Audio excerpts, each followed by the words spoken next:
everyone, welcome back to my channel. This is Emily from Raven Relics and welcome to my face.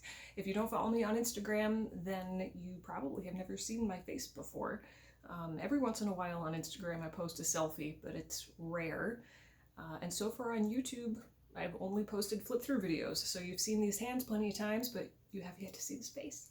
I was tagged by Michelle, aka Country Morning Creations, on both Instagram and YouTube to do this little 10 crafty questions challenge. I figured it would be a good opportunity for you guys to get to know me better and just a fun, different way to engage with you.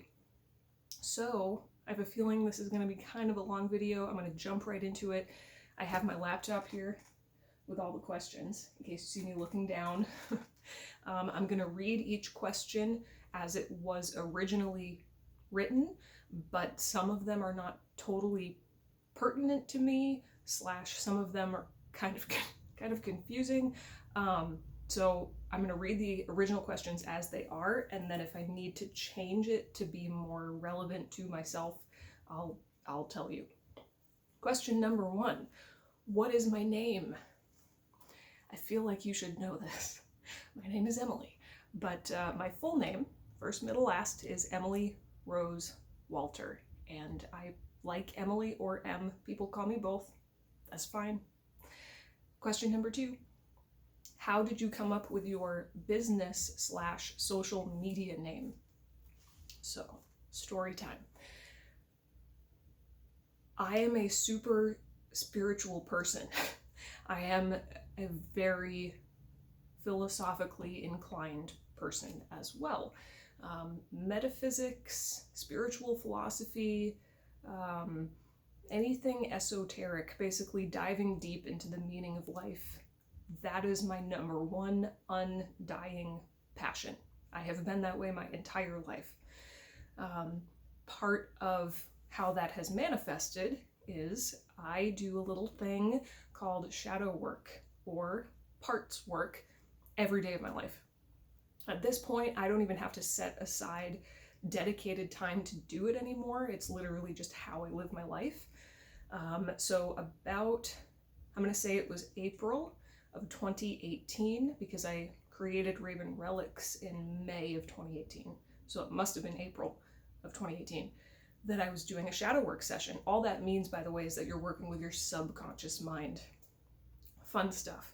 So I was doing this shadow work, parts work session because I felt like I was at a stuck point, and I won't go into what I was stuck with, but I felt stuck.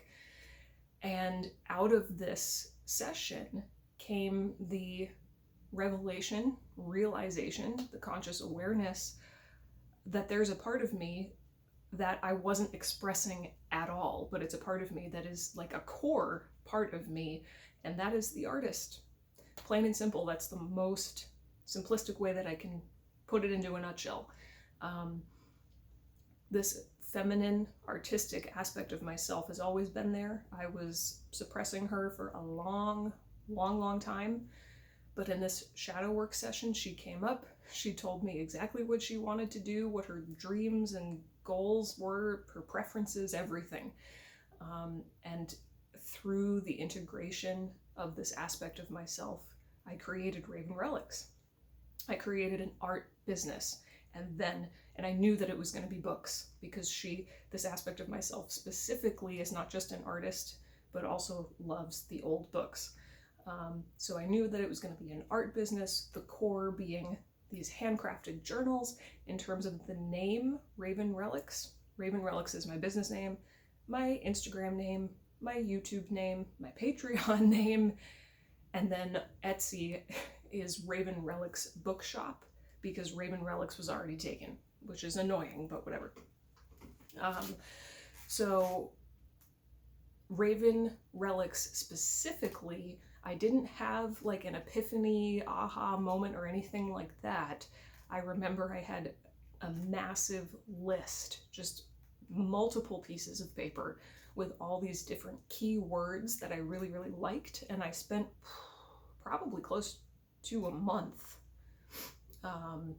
playing around with connecting these different terms. So I remember Like one of the hypothetical names that I had come up with was Dark Moon Press. I had an endless list of names like that. Why I chose Raven Relics in the end, can't really tell you specifically why. I've always related to the raven. The symbology of the raven is something I could do a whole nother YouTube video on. If you want me to, I will.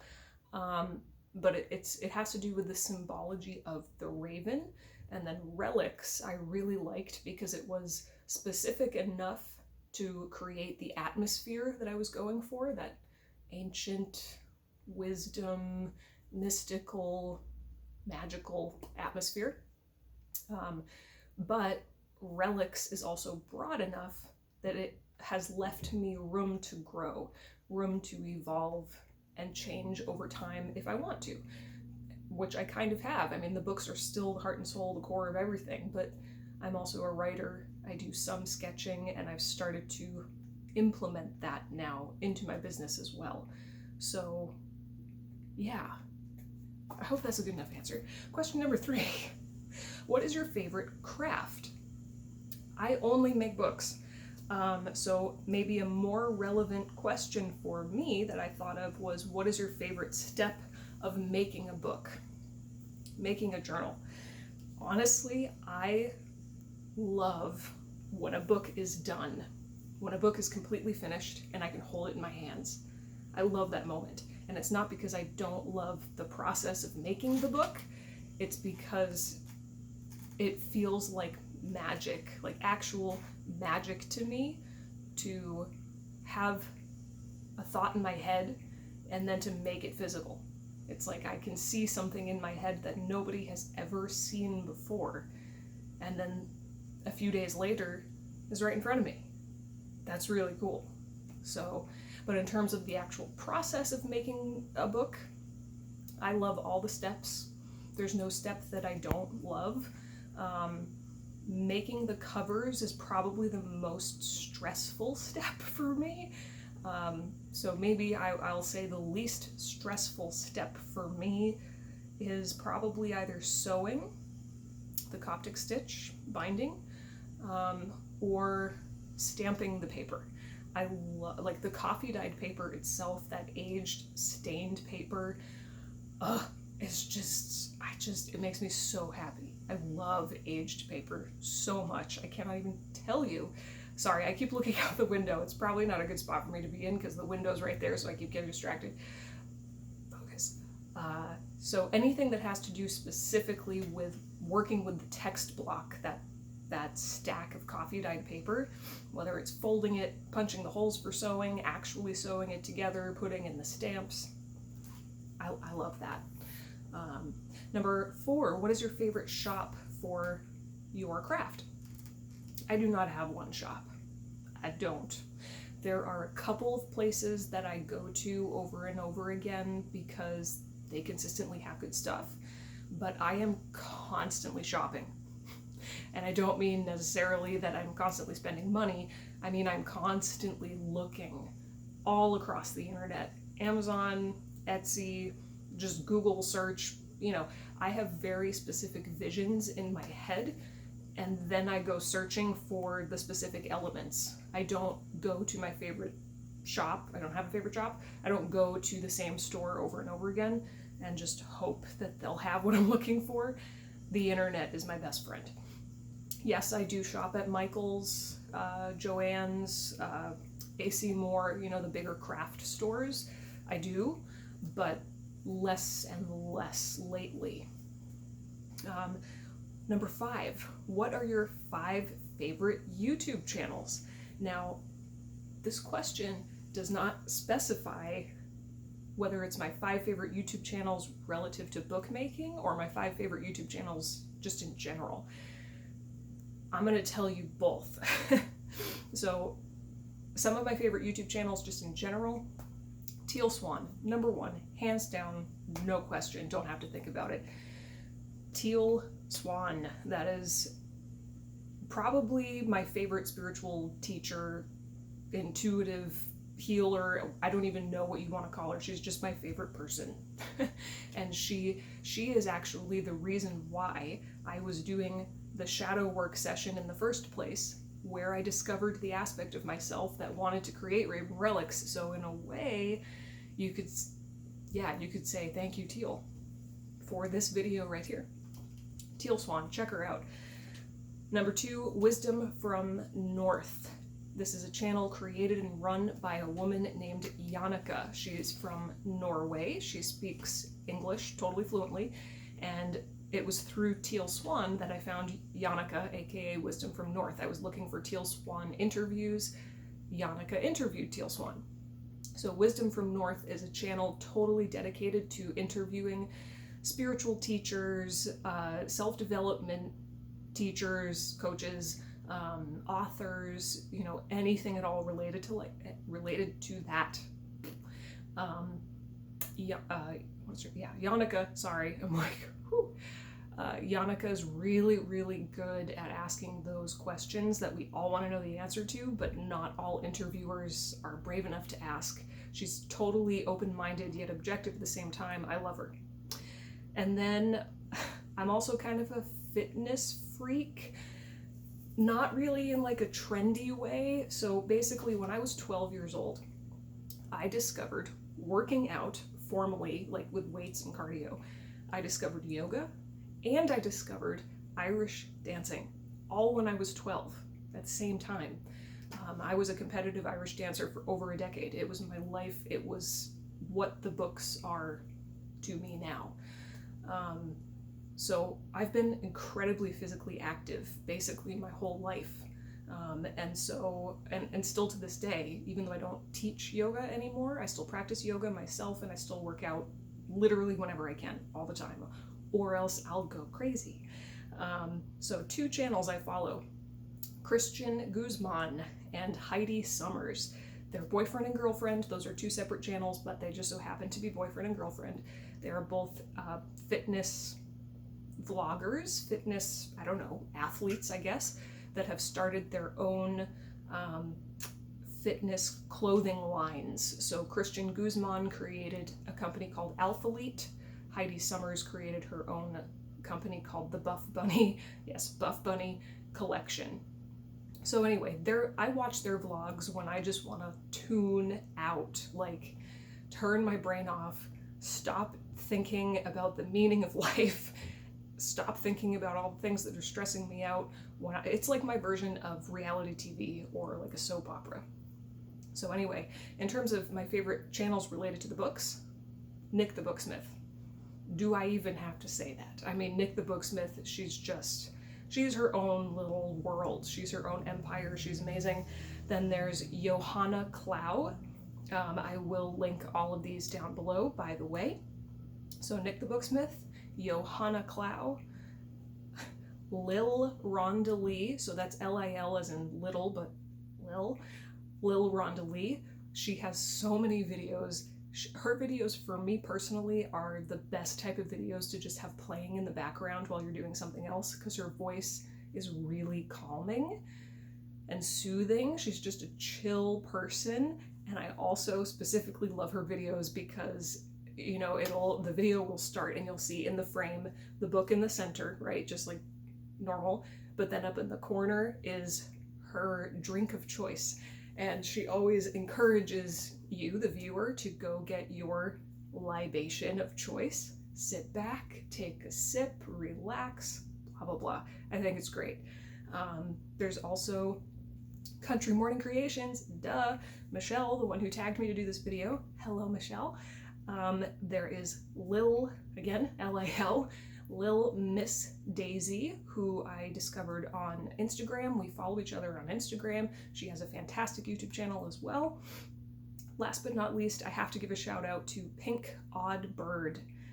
She was probably the first person I discovered that makes junk journals, and I was just like, I remember binge watching Pink Odd Bird because I was just like fascinated by this concept of a junk journal.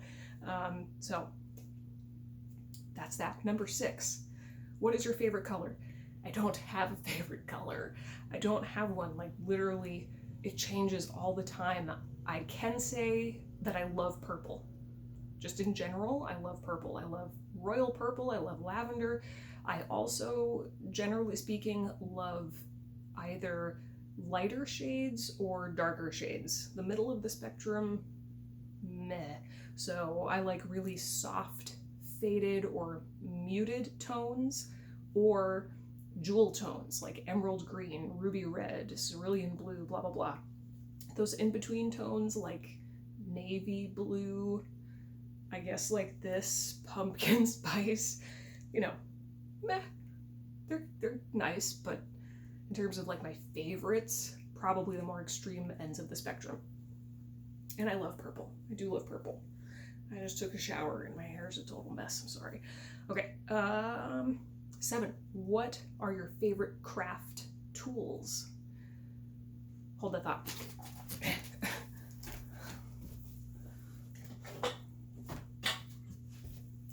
Okay.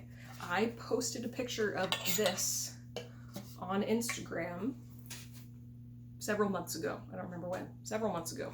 And everybody was like, what the heck is this? So this is a sewing cradle. The way that I use it is basically when I make the signatures for a journal. A signature is just a stack of paper that has been folded together.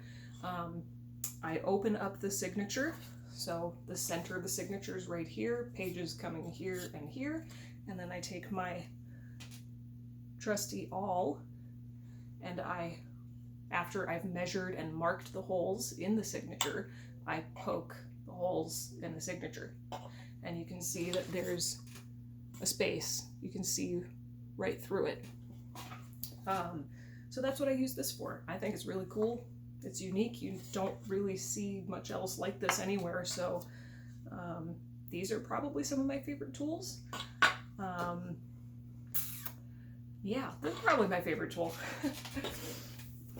There's a lot of tools that go into making a book, but not like an excessive amount. You know, I have like scissors and a ruler and a bone folder and glue. Looking back here, my glue actually, as we speak. All kinds of stuff. So, oh, and I also, my printers. I have to give a shout out to my printers. I have a little HP as well as my big hunkin' Canon. My mom got me the HP. My boyfriend Kyle got me the Canon, so I'm very grateful to them both. I use them both interchangeably, and I couldn't do what I do without my printer. Number 8, where did your love of crafting come from? AKA, where did your love of bookmaking come from? Story time. Again, story number 2. Okay. When I was in 5th grade, I was walking downtown with my best friend at the time. I think it was the summer. So we were on summer vacation. And I was walking downtown. I live in a very, very small town. Like we're talking 7,000 people. And the downtown area is very quaint. It's kind of like our own version of Diagon Alley from Harry Potter. Just a narrow, narrow street lined with shops of all kinds right on the water. It's beautiful. Walking downtown with my best friend. And we walked into a store that was unlike any store I had ever been in before. It was a very witchy store. It was actually, I think she was a full-blown witch from Salem who had just relocated to my town. We walked in that door and oh my gosh, you can imagine just like dark wood and Celtic tapestries and candles and incense and tarot and but one of the things that she had was handmade books. She handmade these massive Book of Shadows style tomes. And I remember this was back when I was in 5th grade. So I would have been I don't know what year that was. If I graduated high school in 2009, then that would have been 2004 or 5. And I remember these books were expensive. Like even now, they were a lot of money, so I couldn't afford one back then, but I would go to this store every opportunity that I could possibly find just to be in that environment and just to touch and flip through these books. And they weren't like the, junk journals at all. They were just plain coffee dyed paper, maybe with like a little witchy spell on one of the pages, or like some pressed leaves and some glitter over here, simple, basic, but just these gorgeous dark covers. Again, classic Book of Shadows. And I knew in that moment that that was what I wanted. I wanted to live in an environment like that. I wanted to create spaces like that. And I wanted to make and be surrounded by books like that. I knew. There was no doubt in my mind. For various XYZ reasons, I didn't, stick with it, or I didn't pursue it in any way until I was in 7th grade, which I think is the next question. Yes. So that is where my love of books started, was that witchy shop. That memory is just ingrained in my head forever. That was in 5th grade. Question number 9 is, when did I first start crafting, aka when did I first start making books? So fast forward 2 years from that witchy store experience, 7th grade, I decided to become a volunteer book mender at my local library. Book mending and book making are not the same thing, but they overlap, and I figured that was close enough for me. I just wanted any in that I could find to getting closer to old magical books, whether I was just, looking through them or making them, it didn't matter. So I started book mending in 7th grade, and I continued book mending until I graduated high school. Then I went off to college. I got super distracted. If you want to read more into that, you can go to my website, ravenrelics.com, go to my About page. Went to college, blah, blah, blah. Eventually came home, picked it up again for another couple years, but it wasn't until, again, May of 2018, when I started Raven Relics, that I really, truly, in any kind of committed, dedicated way, started book making. I had definitely made books in the past. I actually have some of my original books that I made in like 7th or 8th grade. But in terms of like a really, truly committed fashion, it wasn't until just about a year and a half ago. But thankfully, because I had done book mending for so long, I had a really good head start, because again, they're different, but they overlap. And my book mending teacher, who's just an amazing person, he gave me a bunch of tools and books about book mending, or books about book making. He is actually the one who gave me this, amongst too many other things to count. So I had a really good head start because of the book mending years under my belt. All right. Number 10, what is my favorite craft so far? It's just not, it's not applicable, / I don't understand. Maybe if I was, a more crafty person instead of solely focused on the books, I would be able to answer that question. So instead, I am actually going to ask you guys a question. It's something that I have pondered myself for a long time, and I'm just curious about your perspective.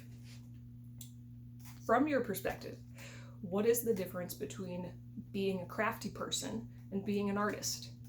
Is there any difference at all? From my perspective and experience, I would say that it's probably like a Venn diagram. Like, they're different, but there's overlap.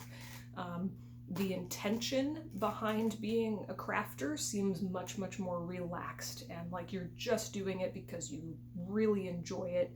If you make a mistake, who cares? You're just relaxed. Whereas an artist is like, the intention is much more specific, direct, and intense, and passionate, maybe?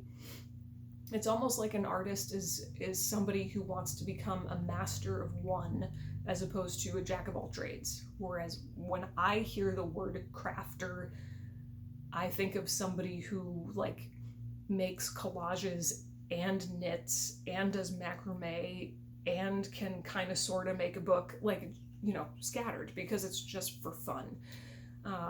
I've always, I don't know, I've always thought of myself as an artist, not a crafty person. But when I look back over my life, I've always been extremely creatively inclined, like obviously so.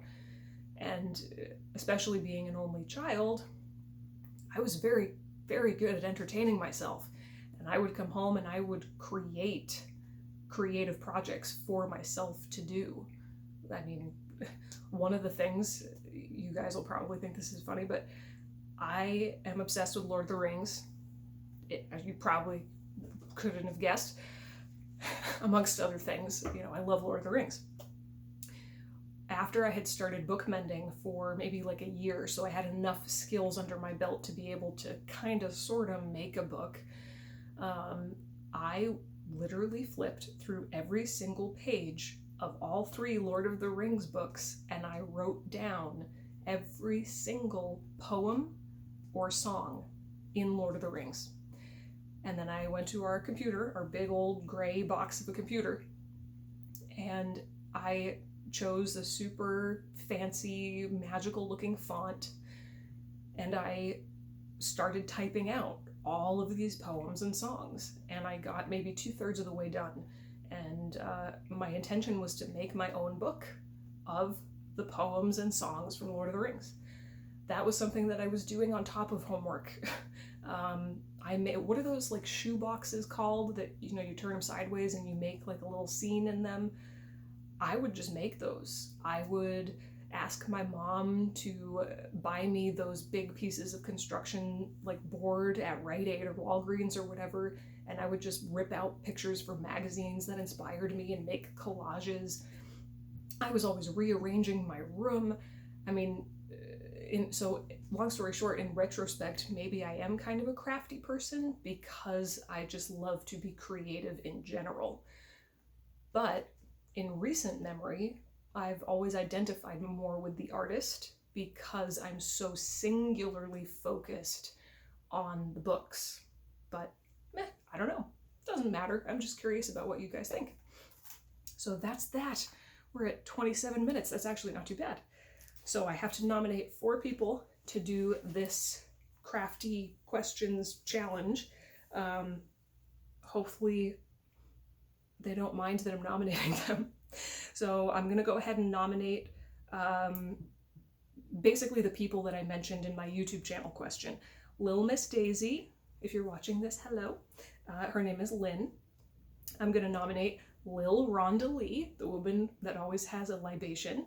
I'm going to nominate Nick the Booksmith. I know, Michelle, you nominated her too, so I'm thinking if I nominate her, then there'll be a better chance of her doing it. I think it would be really fun if Nick did this video. And then Johanna Clow. I will link all the YouTube channels that I've mentioned down below. I will link my own stuff down below, YouTube, Instagram, or no, Etsy. This is YouTube. Etsy, Patreon, all those things. So yeah, and those are all the questions. That was fun. I hope you guys enjoyed this video. I would love to do more fun interactive videos like this in the future. I don't know that I'm ready to dive into the whole tutorial world. That kind of intimidates me. But I love doing videos like this where I'm just talking directly to you. Throw down any more video ideas that you have in the comments down below. Give this video a thumbs up and subscribe. Share it with your friends. And thanks so much for watching, guys. I love you all. Thank you for your support. I will see you in the next one. Bye.